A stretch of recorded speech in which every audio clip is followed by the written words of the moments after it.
भन्नाट रेसिपीमध्ये आपलं खूप खूप स्वागत. मी राजेश्री कदम. चला तरी मुलांच्या टिफिनची सिरीज सुरू झालेली आहे, तर त्यासाठी साहित्य पाहूया.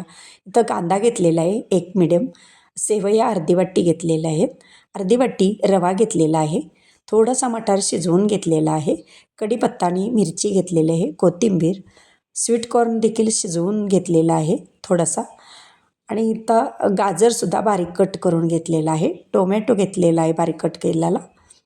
आता कढईमध्ये लोखंडाच्या 2 चमचे तेल घालून घेऊ. त्याच्यामध्ये शेवई आणि रवा भाजून घेऊ. चांगला ब्राऊन कलरचा शेवई आणि रवा दोन्ही एकत्र भाजून घ्यायचा आहे. आणि उपमा हे रवा आणि शेवईचा खूप भारी लागतो, नक्की करून बघा. आणि एकदम सुट्टा सुट्टा छान होतो. आता हे ब्राऊन कलरचं भाजून झालेले आहे. आता हे काढून घेऊ आणि पुन्हा एकदा कढईमध्ये 2 चमचे तेल घालून घेऊ.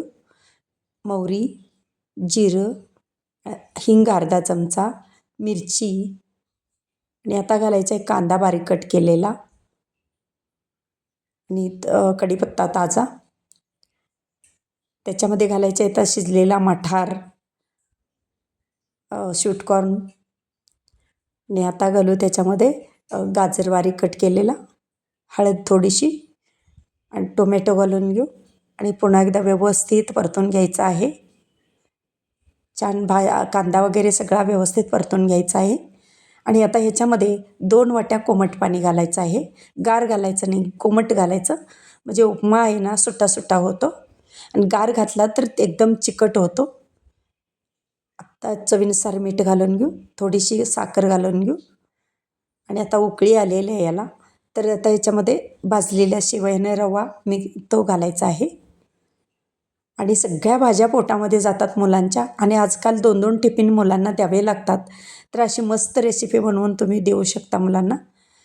आणि अर्धा चमचा मॅगी मसाला घालून घ्यायचा आहे आणि झाकण ठेवून 1 मिनिटभर शिजवून घ्यायचं आहे.